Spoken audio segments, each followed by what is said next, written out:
Well, this year we celebrate the 100th anniversary of the total eclipse of the sun that occurred on May 29, 1919. And during that eclipse, two teams of British astronomers measured the deflection of light and verified Einstein's general theory of relativity. This story of the deflection of light, however, is not just the single expedition in 1919. The story, in fact, is almost cinematic in its scope and breadth. It dates back to the 18th century, exotic locales, a race to the finish, fame and fortune, racist propaganda, futurist technology, Academy Awards, and even black holes. Surely there is a movie in all of that. And I'm not referring to this Rotten Tomatoes starring David Tennant and Andy Serkis that came out a few years ago. There must be a better movie one could make about this great saga. In fact, Newton himself speculated in his treatise on optics as to whether or not gravity could affect the passage of light. But the first real attempt to make this quantitative was made in the 18th century by a remarkable man named John Mitchell. He was both a theologian, he was a reverend, but he was an experimentalist and what was called a natural philosopher in those days. At that time, Mitchell had this idea that you could learn something about the mass and radius of stars by measuring the speed of light that the star emitted as received on Earth. Because after all, according to Newtonian gravity, particles should slow down as they left the body, and therefore if you measured the speed, you would learn something about the mass and radius of the star that emitted that light. He then carried that idea one step further and asked, what if you could have an object so dense, so compact, that light could never escape? That if the escape velocity was less than the speed of light, such objects could then never be seen because light could never escape. In today's language, the object that he was describing would today be called 160 million solar mass black hole at about the density of the sun. But Mitchell was on to make an even remarkable statement. How would you ever detect such a body if you could never receive light from it? Well, if this body were orbiting a normal companion star, you could infer something about this dark body by looking at the wobble of the companion's motion. Now, this was 20 years before the discovery of the first binary system by Herschel.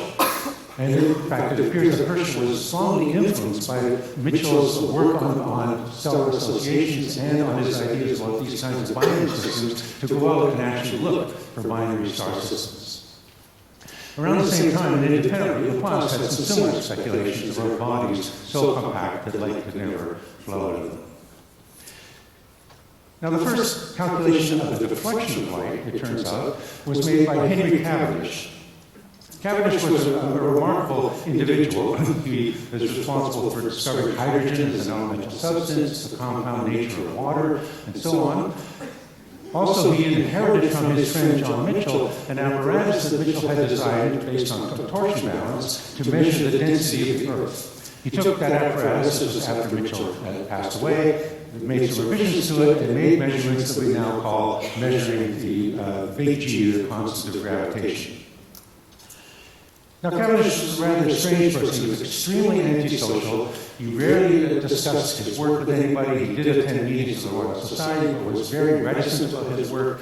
He built a staircase at the back of his house. He was from a very wealthy family. He built a back staircase so that he would never have to encounter any of his servants or butlers.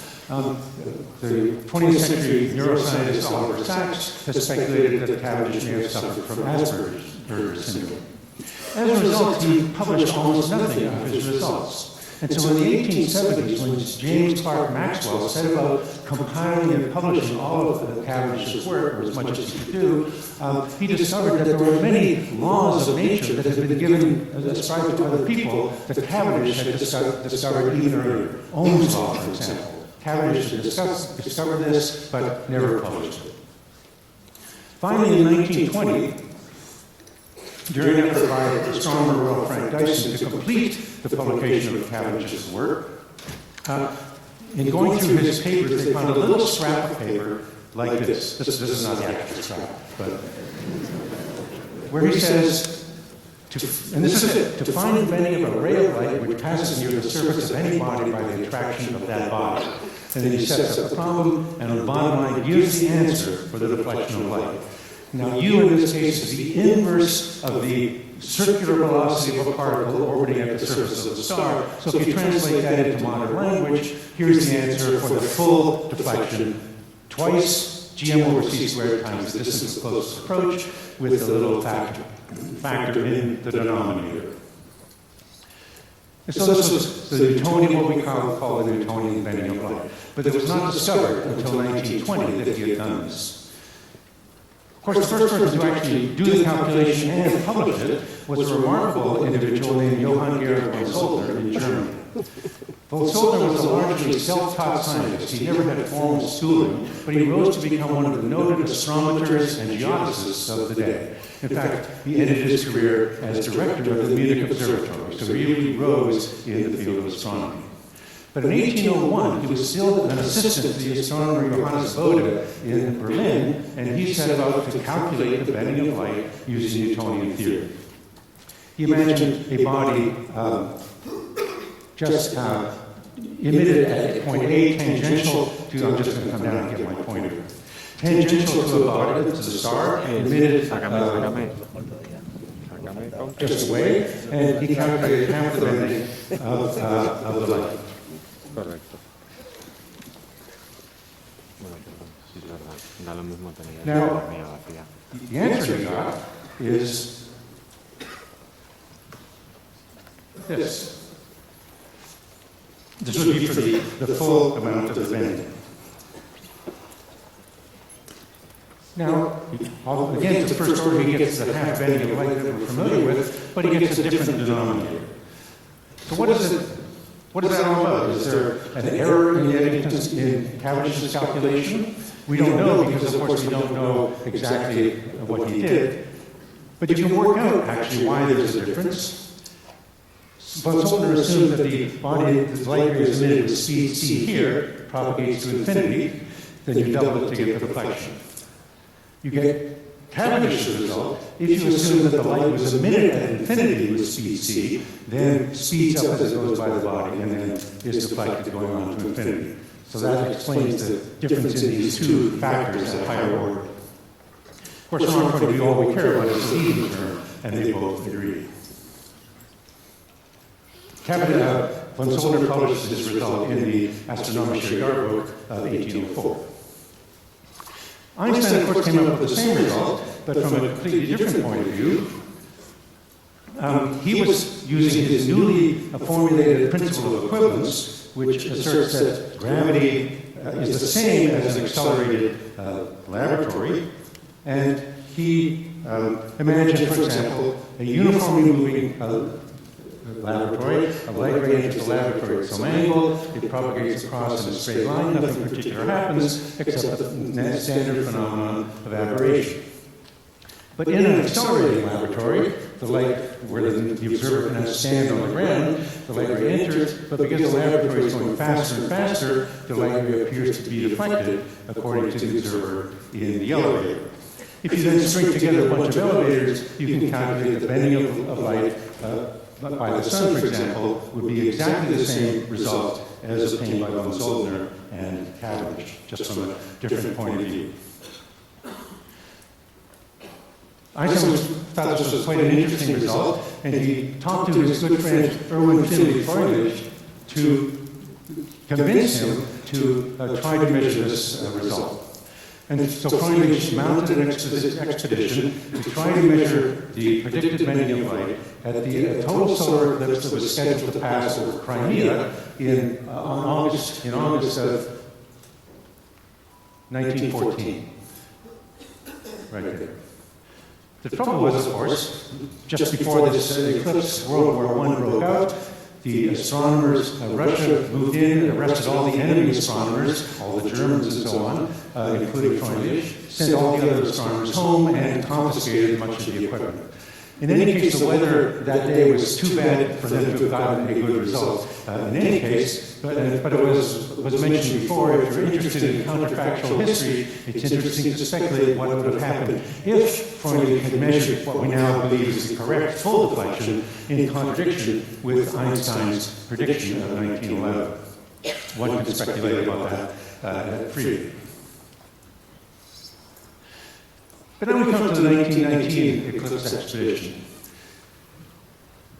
This involved three key people: Astronomer Royal of Great Britain, Sir Frank Dyson, Arthur Eddington, a well-known astronomer and theoretician of his day, and an extremely talented astronomical instrumentalist named Andrew Cromwell. Now, this was Einstein finished the theory in 1915, but World War I was going on at the time, and there was almost no communication between German scientists and scientists in Britain. In fact, zero communication. There were blockades of Germany by the British, and it was hard to communicate. So nobody in Great Britain knew anything about Einstein's theory until Willem de Sitter in neutral Holland, who was able to get Einstein's papers and get the publications, sent copies of Einstein's papers to Eddington. Eddington studied the papers in detail, learned all the mathematics needed to understand this theory, and convinced himself that this was a remarkable new discovery and needed to be tested. So Eddington prepared a detailed quantitative report on general relativity for the Physical Society, which helped to spread the word in England about this new theory. But in addition to testing this theory, just from a scientific point of view, Eddington had another purpose in mind in this new theory. Eddington was a devout Quaker and a pacifist, and believed that by having a team of British scientists verify the theory of a German enemy scientist, that this bringing together of pure science would somehow bring about world peace. A rather naive attitude, but he really was firmly convinced that somehow science could bring together, if it could bring together enemies to produce something worthwhile, that it would change the course of world history. Good luck with that, as we've seen. But still, he believed it. So he, with Dyson and Eddington in 1917, they started planning for this 1919 eclipse. Dyson had pointed out that the star field behind the sun on that day would be extremely beneficial for such a measurement, because it was a part of the Hyades cluster. There would be lots of bright stars, so it would be an ideal conditions for making this measurement. So they started planning, and they got a 1,000-pound grant from the government to support the mission. That's about $70,000 US in today's currency. Still pretty cheap compared to what goes on today.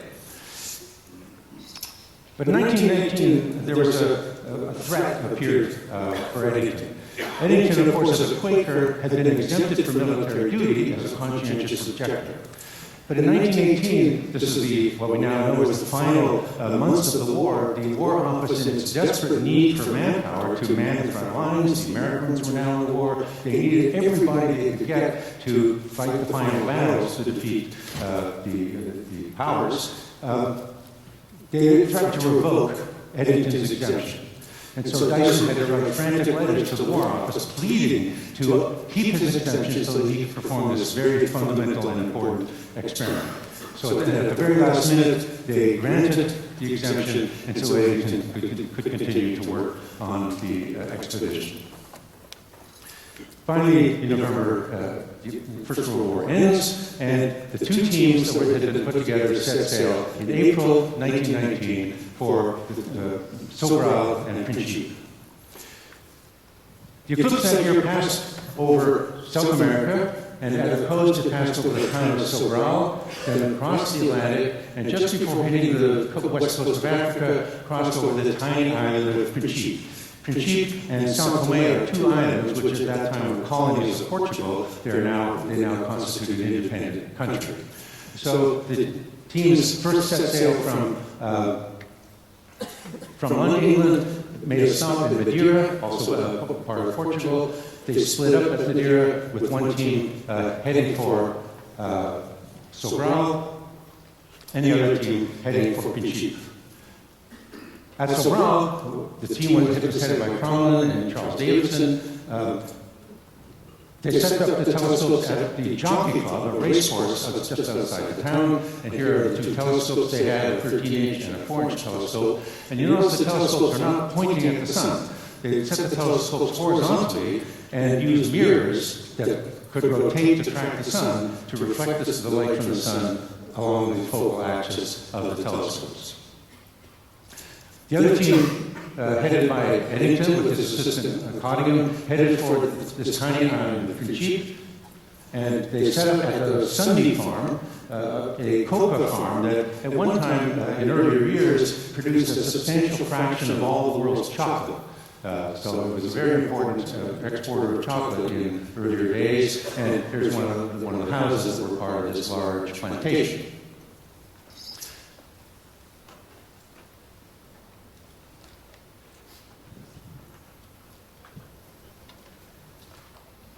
At Sobral, there were two telescopes, this 4-inch and 13-inch telescope. There was cloudy weather all day, including during the eclipse, but then there was enough clearing of the clouds to be able to see some stellar images. And here's an actual plate from the Sobral expedition, so you can see 7 stars around the sun. So, unfortunately, the 13-inch telescope somehow spontaneously changed its focal length during the eclipse, possibly due to heating, and so at the end of the day, the data was not used from that telescope. But the 4-inch telescope gave 7 plates with 7 stars each, and these were decent enough to be used for the measurement. Now, you don't just take a photograph of the stars near the sun during the eclipse, you have to also take a photograph of the same stars with the sun somewhere else in the sky in order to use the outer stars which aren't reflected to set the scale of the photographic plates, and then use the inner stars which are reflected more to actually measure the reflection. Because different plates are affected differently by atmospheric effects, small changes in focal length, so you need to have a comparison plate to make an actual measurement of the reflection. So it's really the reflection of one star relative to another that's important, but the overall scale of the telescope and other distortions have to be taken into account. So they waited until July 11th and took the comparison plates that they needed, and then set sail for returning to England on July 22nd. On Principe, Eddington and Cottingham had only one telescope, and during the morning there was a complete rainstorm, and Eddington was despairing of ever being able to get a useful measurement, but finally, even as the eclipse was starting, the rain stopped and the clouds broke up just a little bit, enough to get 2 usable plates with 5 stars each. However, they did not make comparison plates there. They made comparison plates earlier in January 19, taken at the Oxford site, but using the same telescope, simply because it would have taken months, since they were much further east than Sobral, it would have taken months for the sun to move away from the field of stars and to be below the horizon so you could take good comparison plates. So they took earlier plates from England in January. But they did another useful thing. They took what are called check plates, very useful in this work. They took both in Oxford at the same time there and in Principe at the same time photographs of a field of stars completely in another part of the sky. They took photos of Arcturus and stars around it. This way, by having plates of the same field of stars, you can also, that helps to take into account distortions due to atmosphere and other focal length changes, but using very bright and accurate stars. It's another way to guard against the kinds of systematic errors that you get when you compare one plate with another. So they had these check plates taken. They departed on June 12th. In fact, they had to depart on June 12th because they heard about an impending shipping strike, and if they didn't depart right away, they might have been stranded on the island for several months afterward. And they arrived in Liverpool on July 14th.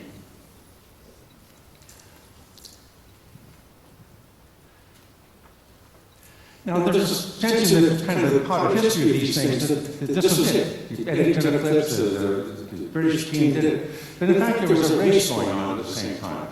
And two participants in this race were William Campbell and Hubert Curtis of the Lick Observatory in California.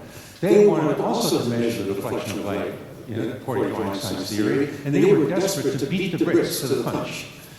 They had analyzed plates taken during a 1900 eclipse near Augusta, Georgia. And keep in mind that astronomers had been taking photographs of stars during solar eclipses for years, long before the reflection of light became an issue, in part to study things like the solar corona. A big goal was to see if there was a planet between Mercury and the Sun, and so on. So there were lots of these kinds of plates already taken for other purposes.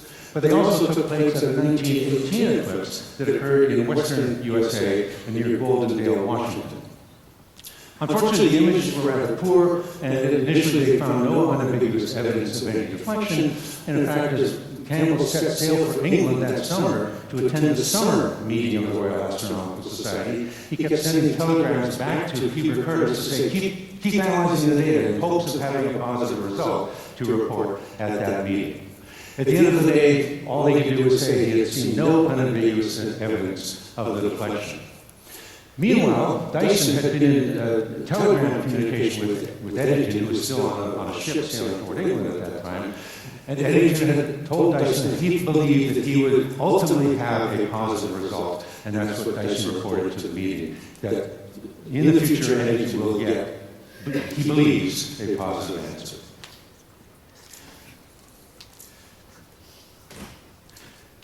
Here's what the data analysis showed. From the Sobral 4-inch telescope, remember the deflection, this is the deflection extrapolated to the limb of the sun for a grazing ray, 1.75 arc seconds. Sobral got 1.98 plus or minus 0.12, or this compared to the GR prediction. So in fact, this is about 2 sigma high, if you want to look at it that way. From Principe, based on these two plates, they had a result compatible with general relativity, but of course with larger errors. And from time to time, there's been a lot of criticism of how Eddington and the team handled these data, and in particular, why they did not use the data from the 13-inch telescope. Preliminary measurements of the deflection taken at Sobral at the time suggested that maybe the deflection was roughly half the Einstein deflection, or equal to the Newtonian deflection, and in the end, they decided not to use that data because of this apparent focal length change. And so there was a lot of criticism based on the fact that Eddington knew in his heart that general relativity had to be right, so did he somehow steer things to really confirm general relativity? As was mentioned already, in 1979, real analysis of the Sobral plates was done by a group at Oxford University. From the 4-inch telescope, they got essentially the same result as was gotten by the team at Sobral. And they even looked at the 13-inch plates and got a result consistent with general relativity, but with much larger errors, again, reflecting the systematic uncertainty induced by this apparent focal length change. But still, in the end, it was a usable result.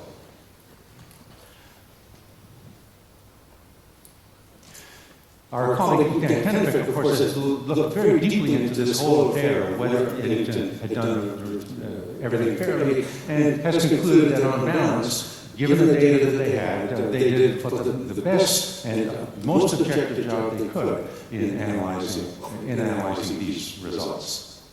And this is the book that has just come out, written by Dan on this whole episode.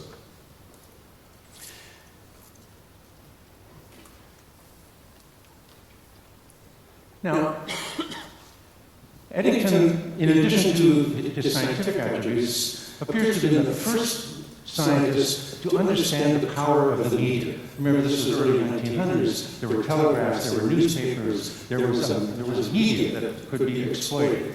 And in fact, he had set up this whole experiment, not just this idea of bringing warring parties together through science, but also as a binary choice. It's going to be either Newton or Einstein, one against the other. That was going to be it. In fact, he had framed this so strongly that before they set sail for the expedition, his assistant Cottagum had asked astronomer Royal Frank Dyson, but what will happen if we get twice the Einstein deflection? Then Dyson told Cottagum, then Eddington will go mad and you will have to come home alone. But he had set up this binary choice. He had invited the press to the November meeting of the joint meeting of the Royal Society of London and the Royal Astronomical Society. And so the atmosphere at that meeting was just supercharged. The mathematician Alfred North Whitehead wrote, the whole atmosphere was exactly that of a Greek drama. In the background is a picture of Newton to remind us that the greatest of scientific generalizations was now, after more than 2 centuries, to receive its first modification. This was Eddington as the master of setting up a spectacle for this result.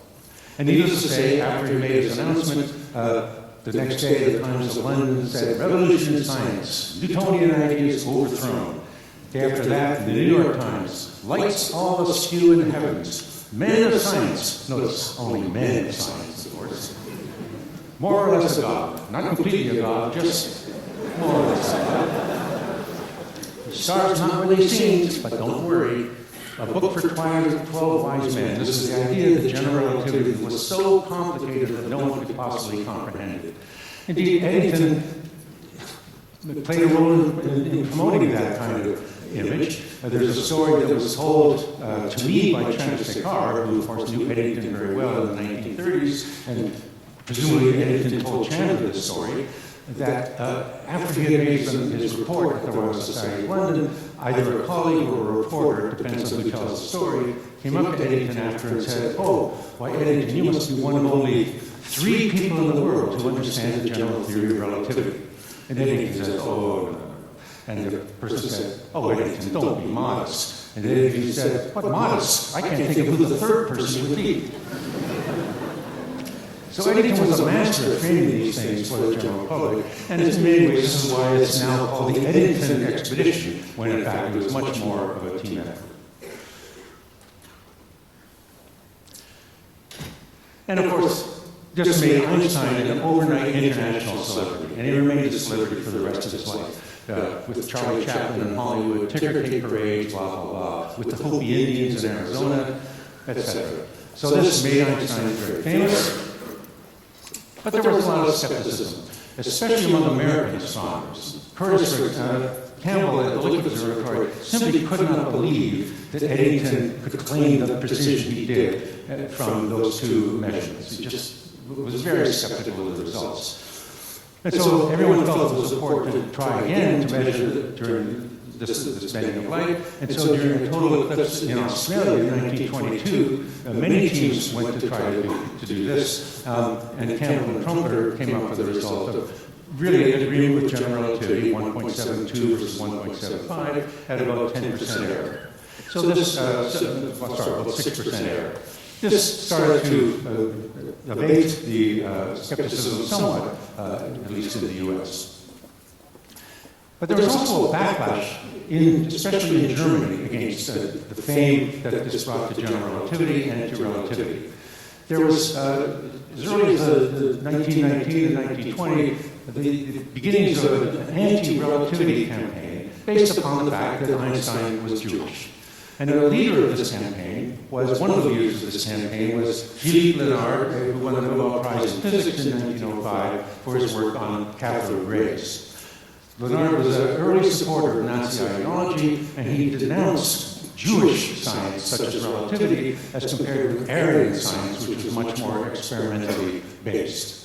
And sometime around 1920, Lenard learned of this paper that von Zolder had published in 1804. This paper had completely disappeared into obscurity for the prior 100 years, but someone pointed out this paper, and so Lenard published in the Annales der Physique a long diatribe against relativity written by him, and then reprinted selected pages from von Zolder's work, largely to prove that Einstein had plagiarized the work of this fine Aryan scientist, and that it was just typical of what a Jewish person would do. So this was the kind of atmosphere that was going on in the early days. So this was, in some ways, the low point of what was otherwise a very fine piece of work by von Zolder, way ahead of its time. The story, of course, continues on, and now I want to just discuss it in slightly more modern terms. Here, at the top of this graph are measurements of the combination of parameters 1 plus gamma over 2, using this PPN formalism. 1/2 is the Newtonian part, gamma over 2 is the part that comes from the actual curvature of space near the gravitating body that a metric theory of gravity would produce, and 1 is the prediction of general relativity. So this dot and the error bar is the print sheet result in 1919. This arrow is the somewhat higher result from Sobral. I didn't put in the error bars there. This dot and the error bars are from the Campbell-Trumpler measurement in 1922, and there were many other measurements during total eclipses during the 30s, 40s, 50s. Many of them seem to give rather high results compared to general relativity. Even in 1973, when a measurement was made in Mauritania during an eclipse, this was headed by teams from the University of Texas and Princeton University, didn't do much better than any of the earlier ones. They had roughly 10% errors on the measurement of the bending during an eclipse. Of course, by this time, this method was superseded by radio astronomy, by being able to measure with high accuracy with using radio interferometers the deflection of light from quasars and radio sources. And then in more recent years, using very long baseline interferometry, we can measure this factor to about a part in 10,000. In fact, with modern VLBI, you measure the deflection of light everywhere in the sky, not just near the limb of the sun. VLBI works at levels of tens to hundreds of micro-arcseconds, and it can measure this bending everywhere. In fact, the ancient philosophers used to talk about the fixed celestial sphere, right? The sphere in which the stars are completely fixed. We now know that's true. Even at night, when the sun is behind us, the starry skies are going like this. They're being warped and distended as the Earth moves through the warped space-time produced by the sun behind it. Now, it's only at the level of a million arcseconds. We can't see it, but modern VLBI can see it. In fact, with modern VLBI, they want to establish a fixed coordinate system analogous to what the ancient philosophers wanted to do high-precision astrometry.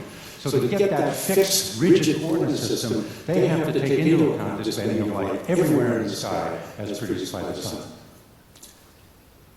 But along the way, these big global fits give precision of about a part in 10,000 on this parameter. Of course, this has been done from space. Hipparchus measured the bending of light to about a part in 1,000, and Gaia, by looking at a billion stars, hopes to produce a measurement of the part per million level sometime in the future. But the last thing I want to point out is this point here, which I think is quite a fantastic result. This was a measurement made by a retired physicist and amateur astronomer named Donald Bruns. Bruns wondered, this was during the big American eclipse that passed across all of the United States in 2017. He asked himself, could he make a measurement of the bending of starlight and do a better job than the British teams did in 1919?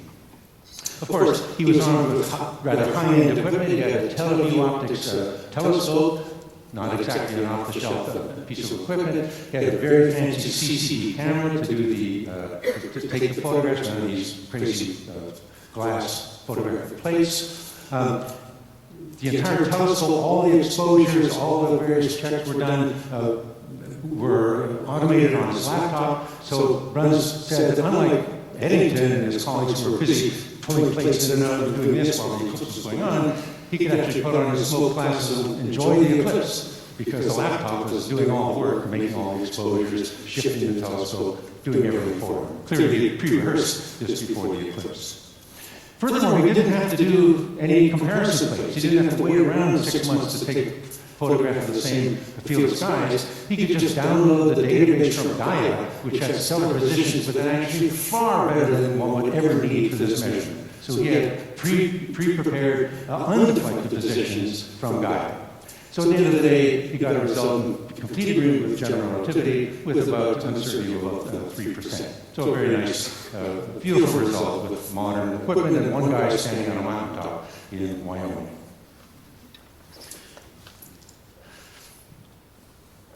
Of course, another aspect of the deflection of light is the famous gravitational lenses, first discovered in 1979 with the double quasar, seen soon after that to be two images of a single quasar with an intervening galaxy or cluster of galaxies. Gravitational lensing is now used to map the distribution of dark matter in the universe, study dark energy, find exoplanets.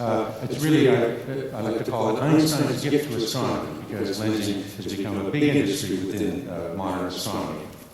But it turns out Einstein himself calculated a lot of the details of gravitational lensing, but this wasn't discovered until 1997, when Jürgen Renn and his colleagues, who were going through Einstein's daily notebooks to see how he found his way toward general relativity in 1915, discovered in a notebook from 1912 that he had worked out all the formulas for the point gravitational lens, the deflection of both images, the relative magnification of the two images. He had worked it all out.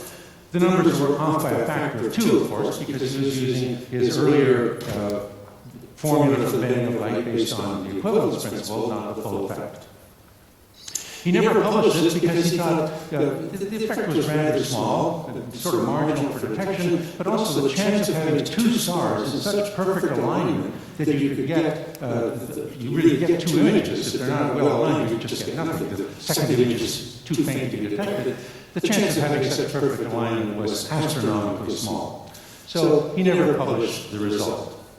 Of course, in the 1930s, Zwicky pointed out that instead of using a star as the lens, use a galaxy or a cluster of galaxies as the lens. Then the deflections tend to be larger, and you don't need such precise alignment to get multiple images. That began the idea of the possibility of gravitational lenses to come to fruition 60 years later. But in 1937, Einstein actually did publish a paper on gravitational lensing, now using the correct factor. Published it in Science, and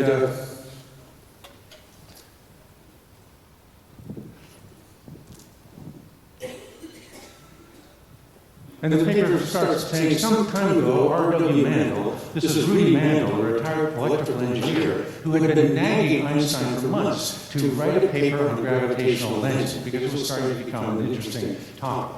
So he finally he paid me a visit and asked me to publish the results of a little calculation, and this paper in Science gives the calculation. In the cover letter to Science magazine, he wrote, Mandel squeezed it out of me, but it makes the poor guy happy. And of course, today, gravitational lensing is now an everyday phenomenon for astronomy. The bending of light has gone to Hollywood and won an Oscar. This is the image of the supermassive black hole Gargantua from the movie.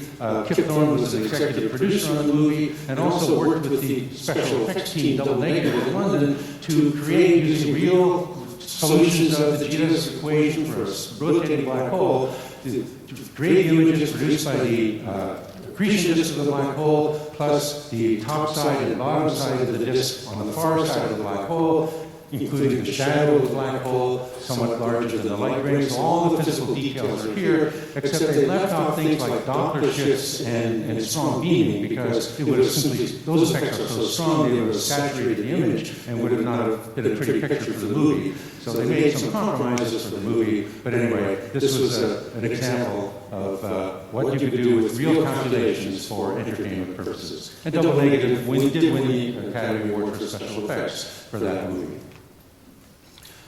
Now, pictures for movies is one thing, but science is another. But we now have a modern scientific example of this, produced by the Event Horizon Telescope. This is a consortium of telescopes around the world, ranging from Greenland to the South Pole, from Europe to Hawaii. So one has a baseline that is roughly the radius of the Earth, and if you work at short wavelengths, millimeter wavelength radio waves, you can have an angular resolution that is comparable to the size of the event horizon of Sagittarius A star at the center of our galaxy, and the supermassive black hole in the galaxy M87. And so just recently, the Event Horizon team produced images of the M87 black hole showing the black hole shadow, and so we're now beginning to be able to do real science with this kind of very strong bending of light around black holes. And just refer you to Heine Kauke's talk on Friday, we'll be discussing a lot of this in detail.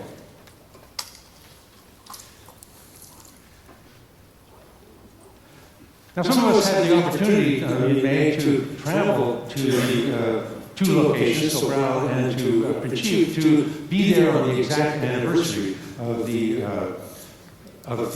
total eclipse. And we were worried that everyone was hoping we would actually have an eclipse to see, because why not? The trouble is, eclipses are now can be predicted into almost the foreseeable future, but nevertheless there was an eclipse of the sun in Principe. We were greeted by a group of local islanders and watched there. Here you can see the eclipse.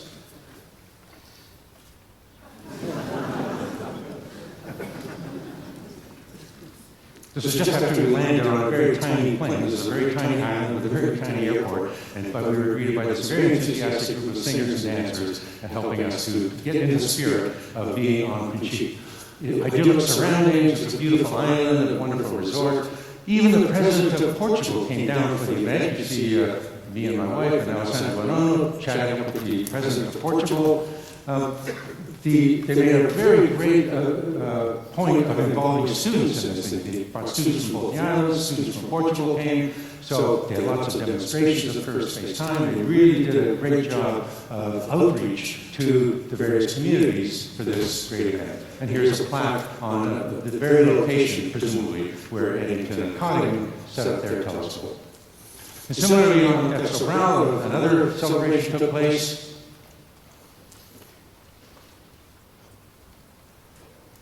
Here, apparently at the exact moment of the eclipse, everyone, maybe they're doing singing a song right there, it's hard to tell. Again, lots of kids involved. There's a statue of Einstein and kids. There's the 4-inch wheel that was brought back to Sobral to also help participate in the event, and a commemorative plaque set up at the site. So I'm trying to give you a sense of this great story of the reflection of light that takes us all the way back to the 18th century and continues today with images of black holes. But the centerpiece of this whole saga, of course, is this famous set of expeditions to the total eclipse of 1919, and here we are 100 years later celebrating another test of Einstein's theory. Thanks very much.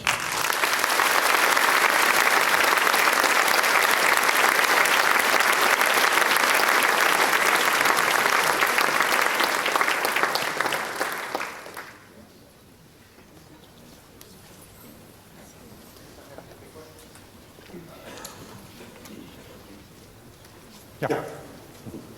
Well, first of all, thank you for your very nice talk.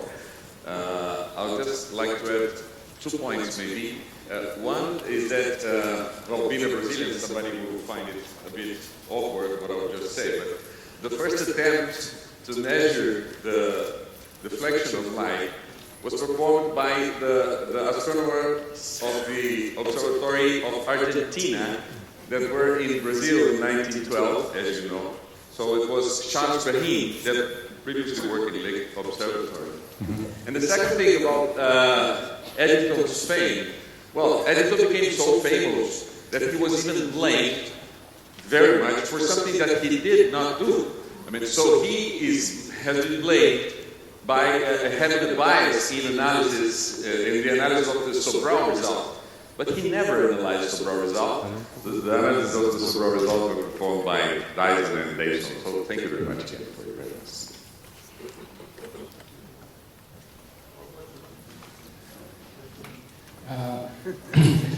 First of all, I'm very glad to see a live Professor Will, which book is very well known. It was published in 1980 and had a large circulations, not only in the West but also in former communist countries. This book was translated into Russian, and to my knowledge, in Moscow, Professor Braginsky popularized this book, and his collaborators, between which Mitrofanov, Panov, and a few others.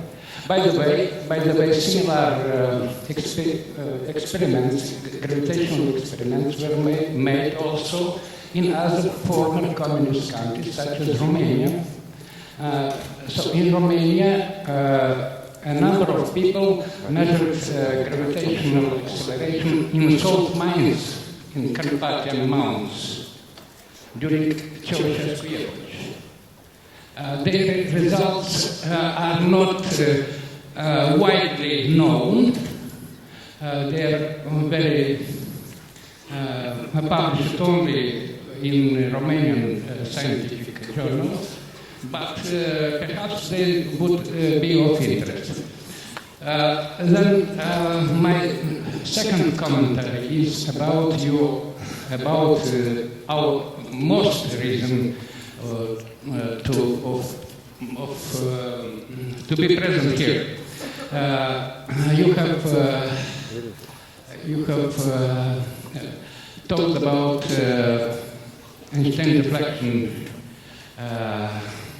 theory or Einstein deflection formula, and we know well that due to the fact that the Einstein deflection angle is twice greater than in Newtonian theory, that's a good base to believe in general relativity. If first measurements give us a result twice greater than Newtonian one, then it is good. It is close to the prediction of the general relativity or to predictions of the Einsteinian theory. But I would like to recollect you that there are also such effects as nonlinear gravitational scattering, and there are effects of there are effects also of quantum electrodynamical self-action, because so perhaps we could discuss this offline, and maybe some other people might have questions. Okay. Anyway, glad to see you again. Virginia. You left out one of my heroes, Horace Chwolson, 1922. I remember it well. He published in Astronomische Nachrichten. What he said was a possible form of fictitious double star, but his picture shows an Einstein ring. And the best part is it's only a quarter of a page, and the next bit of that quarter page is something by Einstein on what we now call the A and B coefficients. So Einstein surely saw Chwolson's paper, because even Einstein would look to see his own paper came out okay. Yeah.